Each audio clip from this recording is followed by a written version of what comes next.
नमस्कार मित्रांनो, स्वागत आहे तुमचं पुन्हा एका नवीन व्हिडिओमध्ये।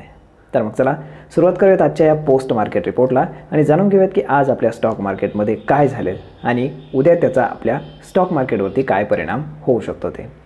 तर मग चला सुरुवात करूयात आजच्या या व्हिडिओला। मित्रांनो, आजच्या दिवसाचा निफ्टीवरती जर आपण हाय पाहिला तर तो होता 24,734 आणि लो जर पाहिला तर तो होता 24,462।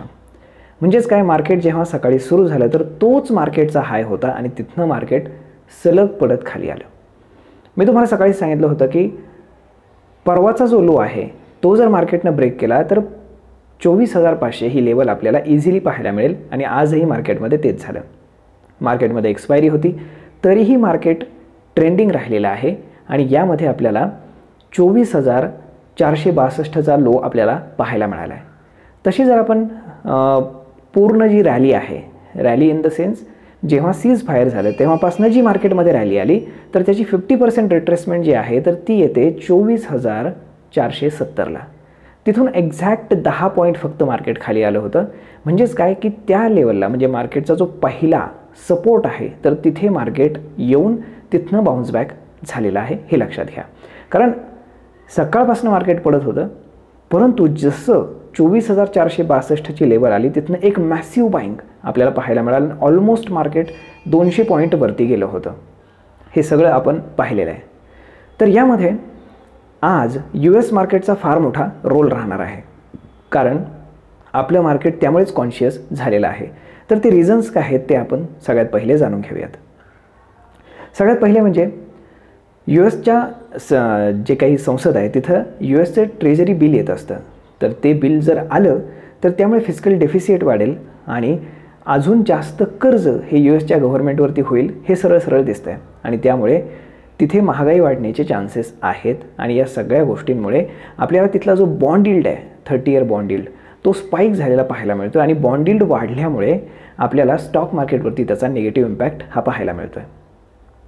त्यामुळे आज तिथे नक्की काय घडते तिथल्या संसदेमध्ये हे फार जास्त महत्त्वाचं आहे आणि त्याचा इम्पॅक्ट हा त्यांच्या स्टॉक मार्केटवरती सुद्धा येणार आहे।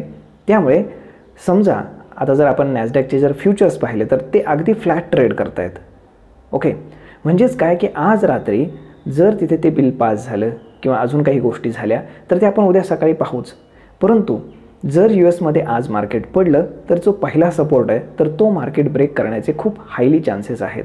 त्यानंतर दुसरा सपोर्ट येतो आपल्याकडे, तो येतो 24,050चा। ओके, तर या दरम्यान मार्केट कुठनंही रिव्हर्स करू शकतं हे लक्षात असू द्या। म्हणजेच काय, मार्केटमध्ये कन्सॉलिडेशनसाठी एक मोठी रेंज तयार होईल। हायर साईडला 25,100, डाऊन साईडला 24,000। जर उद्या किंवा 1-2 दिवसामध्ये जर काही हा लो जो आहे 24,462चा तो जर ब्रेक झाला तर ओके, म्हणजेच काय, आपल्याला सध्या बॉन्ड यील्डवरती जास्त लक्ष ठेवणं गरजेचं आहे रादर दॅन जे काही बाकीचे डेटाज आहेत त्यापेक्षा। ओके, तर चला आता आपण बाकीचे डेटाज पाहूयात। यामध्ये आपलं गिफ्ट निफ्टी जे आहे तर ते ऑलमोस्ट सेमच ट्रेड करते, काही प्रॉब्लेम नाही आहे।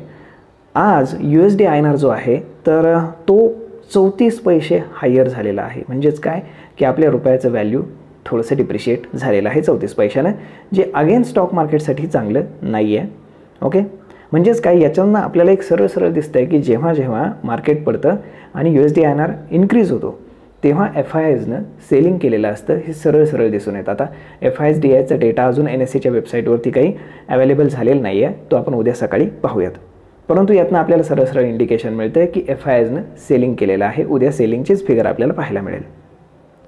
जर आपण डॉलर इंडेक्स पाहिला तर डॉलर इंडेक्स कूल डाऊन आहे, 99 वरती आहे, परंतु बॉन्ड यील्ड जो आहे तो स्पाइक झालेला आहे आणि तोच खरा प्रॉब्लेम आहे मार्केटमध्ये, हे लक्षात असू द्या। तर मग अशा पद्धतीनं जर मार्केटनं तुमचे जे काही स्टॉक्स असतील त्याच्यावरती तुम्ही लक्ष ठेवून राहा।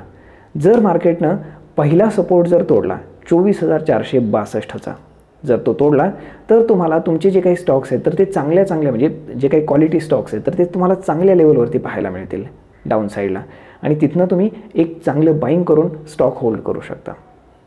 तर मग मित्रांनो पाहूयात की आता उद्या परवा कशा पद्धतीने प्राइस ॲक्शन डेव्हलप होतं ते आणि आज रात्र US मार्केटमध्ये काय घडतंय ते आपण उद्या सकाळी जाणून घेऊयात आणि त्याप्रमाणे आपल्याला गिफ्ट निफ्टी इंडिकेशन देईल की मार्केट कुठे ओपन होणार आहे ते।